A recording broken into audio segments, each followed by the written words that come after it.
اللہ تعالیٰ کے نام سے شروع جو بڑا ہی مہربان اور نہایت ہی رحم کرنے والا ہے۔ ایک مرتبہ حضرت علی رضی اللہ تعالیٰ عنہ کوفہ کی مسجد میں تشریف فرما تھے۔ مجمع میں شام سے آیا ہوا ایک مسافر بھی تھا۔ نہایت ہی ادب سے کھڑا ہوا اور عرض کی، اے امیر المومنین، مجھے کچھ سوالات میں تشویش ہے۔ میں آج یہاں آپ کی موجودگی کا سن کر آپ سے چند سوالوں کے بارے میں جاننے کے لیے آیا ہوں۔ میں آپ سے ان کے متعلق درست معلومات چاہتا ہوں۔ آپ رضی اللہ تعالیٰ عنہ نے جواب دیا، اگر تم سوالات پوچھنا چاہتے ہو تو پوچھو، اگر ضد بازی یا بحث کا ارادہ رکھتے ہو تو محفل کے آداب کو دیکھو اور خاموشی سے بیٹھ جاؤ۔ یہ مکالمہ سن کر ہجوم میں لوگ بھی آپ کی جانب متوجہ ہوئے۔ اس شخص نے حضرت علی رضی اللہ تعالیٰ عنہ سے سوالات کا آغاز کیا اور کہا، اے امیر المومنین، مجھے یہ بتائیں کہ تخلیق کائنات میں اللہ تعالیٰ نے سب سے پہلے کس کو تخلیق کیا؟ آپ رضی اللہ تعالیٰ عنہ نے فرمایا، اللہ تعالیٰ نے سب سے پہلے نور کو پیدا کیا۔ اس نے سوال کیا، اللہ تعالیٰ نے زمین، آسمان اور پہاڑوں کو کس چیز سے بنایا؟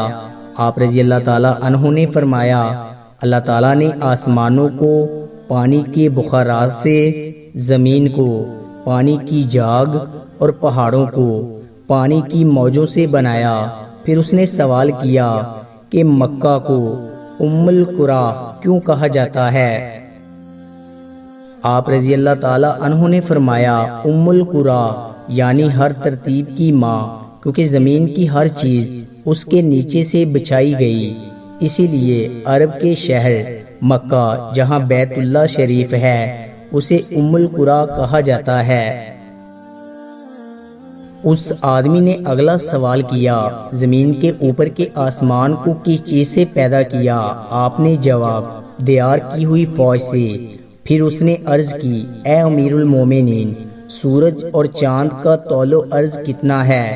آپ نے جواب دیا، 900 فرسخ ضرب 900 فرسخ۔ فرسخ فارسی زبان کا لفظ ہے، ایک فرسخ میں 10 کلومیٹر لمبائی گنی جاتی ہے۔ اس نے اگلا سوال کیا کہ ستارے کا طول و عرض کتنا ہے؟ آپ نے جواب دیا، 12 فرسخ ضرب 12 فرسخ۔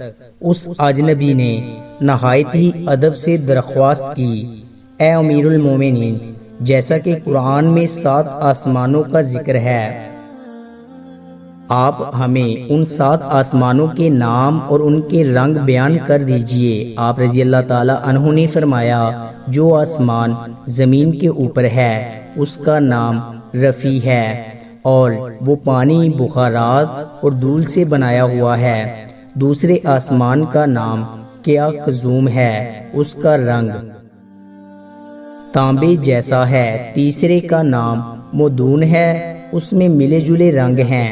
چوتھے آسمان کا نام ارفالون ہے، اس کی رنگت چاندنی جیسی ہے۔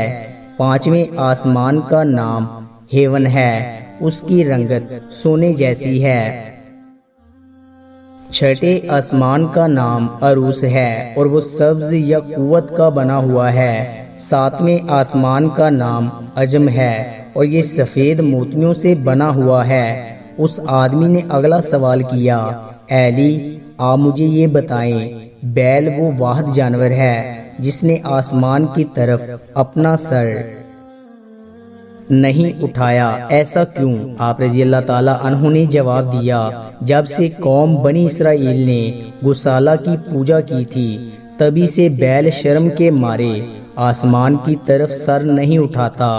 گوسالہ ایک سنہری رنگ کا پتھر یا بچڑا تھا جسے موسیٰ علیہ السلام کے دور میں سامری جادوگر نے اپنی جادوئی مہارت سے بولنے اور حرکت کرنے کی طاقت دی اور موسیٰ علیہ السلام کی غیر موجودگی میں بنی اسرائیل سے اس بچڑے کی پوجا کروائی تھی۔ مجمع میں موجود تمام لوگ حضرت علی رضی اللہ تعالیٰ عنہ کی حاضر جوابی اور علمی قابلیت سے متاثر ہو رہے تھے۔ شام سے آئے ہوئے مسافر نے اگلا سوال پوچھا، اے امیر المومنین، وہ کون سے نبی تھے جنہوں نے ایک ہی وقت میں 2 بہنوں سے شادی کی تھی؟ آپ رضی اللہ تعالی عنہ فرمانے لگے، وہ یعقوب بن اسحاق علیہ السلام تھے۔ انہوں نے ایک ہی دن ایک ہی وقت میں 2 سکی بہنوں لیا اور رحیل سے نکاح کیا تھا، لیکن اس کے بعد اللہ نے بیک وقت دونوں بہنوں سے نکاح کو اسلام میں حرام قرار دے دیا۔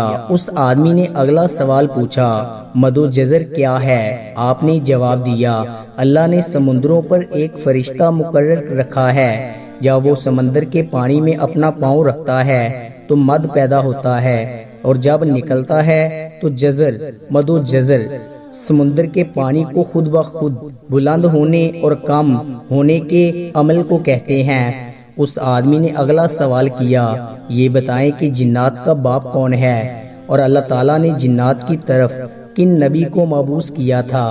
حضرت علی رضی اللہ تعالیٰ عنہ نے فرمایا، جنات کی جد اعلیٰ کا نام شومان ہے، اور اسے اللہ نے آگ کے شعلے سے پیدا کیا تھا، اور اللہ تعالیٰ نے جنات کی طرف ایک نبی کو مبعوث فرمایا تھا جس کا اسم گرامی یوسف تھا، جنہوں نے جنات کو اللہ پاک کی عبادت کی دعوت دی، لیکن انہوں نے اس نبی کو قتل کر دیا۔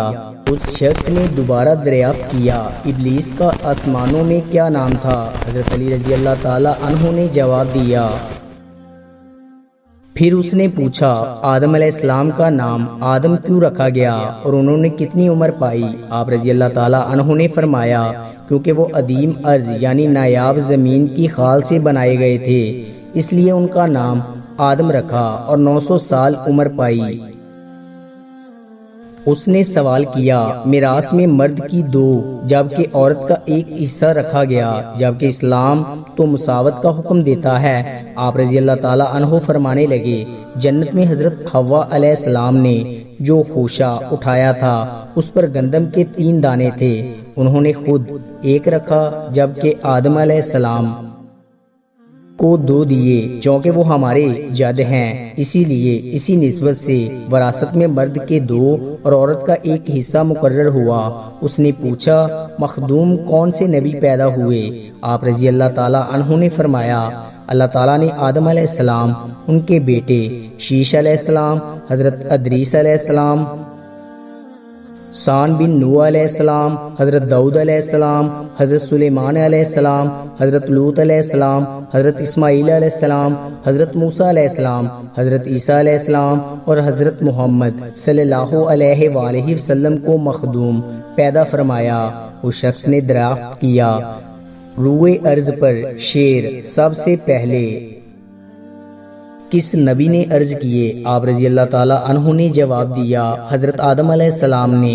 جب حضرت آدم علیہ السلام زمین پر اتارے گئے اور انہوں نے ہر طرف زمین کی خاک اور وسط اور ہوا کو دیکھا، اور پھر جب شیطان کے وسوسے کی وجہ سے قابیل نے ہابیل کو قتل کیا تو آدم علیہ السلام نے شدید غم میں یہ اشعار کہے، جن کا ترجمہ اور ان کے رہنے والے بدل گئے، اور زمین کا چہرہ خراب اور گرد آلود ہو چکا ہے، رنگ و ذائقہ رکھنے والی چیز بدل گئی، اور سورج چہرے کی بشاشت مانند پڑ گئی۔ میں اپنے طور و حیات کو باعث غم سمجھتا ہوں، اور کیا زندگی کے خاتمے کی وجہ سے مجھے چین مل سکے گا؟ میں آنسو آخر کیوں نہ بہاؤں؟ ہابیل قبر میں دفن ہو چکا اور قابیل نے اپنے بھائی کو قتل کر دیا۔ ہائے غم و حسد، سلولا بیٹا گم ہو گیا۔ یہ بات سن کر سب حاضرین خاموش ہو گئے۔